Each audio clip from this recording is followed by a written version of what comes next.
Be ready? Start.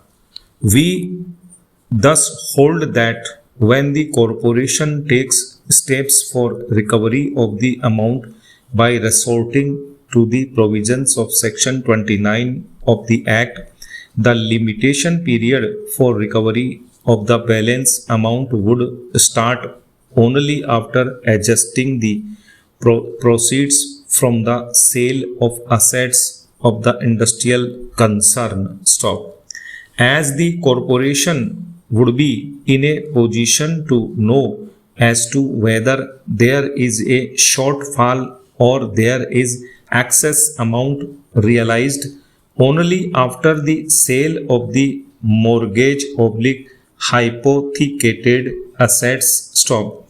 This is clear from the language of subsection 1 of section 29, which makes the position clear that where any industrial concern which is under a liability to the financial corporation under an agreement makes any default in repayment of any loan or advance or any installments thereof or in meeting its obligations in relation to any guarantee given by the corporation or otherwise fails to comply with the terms of its agreement with the financial corporation, the financial corporation shall have the right to take over the management or possession or both of the industrial concern as well as the right to transfer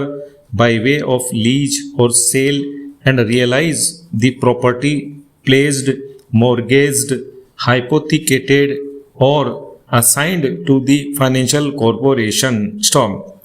Even otherwise, it must be mentioned that the division bench was in error in stating that the right to personally recover the balance terminates after the expiry of 3 years. Stop. It must be remembered that the question of recovery of balance will only arise after the remedy in respect of the mortgage deed has first been exhaustive. Stop.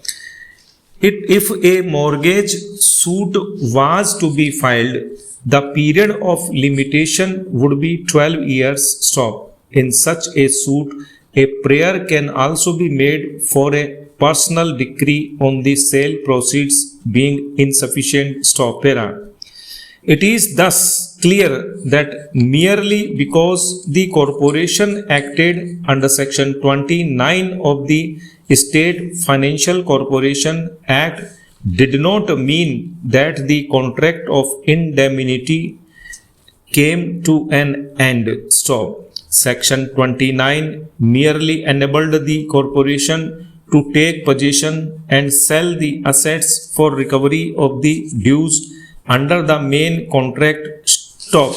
It may be that only the corporation taking action under section 29 and on their taking possession they became deemed owners. Stop. The right to claim for the balance arose under the contract of indemnity only when the sale proceeds were found to be insufficient. Stop. The right to sue on the contract of indemnity arose after the assets were sold. Stop.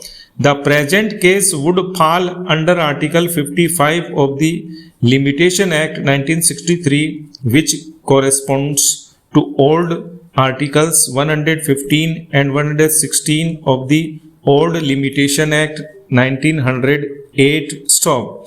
The right to sue on a contract of indemnity oblique guarantee would arise when the contract is broken. Stop. Therefore, the period of limitation is to be counted from the date when the assets of the company were sold and not when the recall notice was given. Stop. The upshot of the aforesaid discussion is to hold that the present appeal is bereft of any merits. Stop.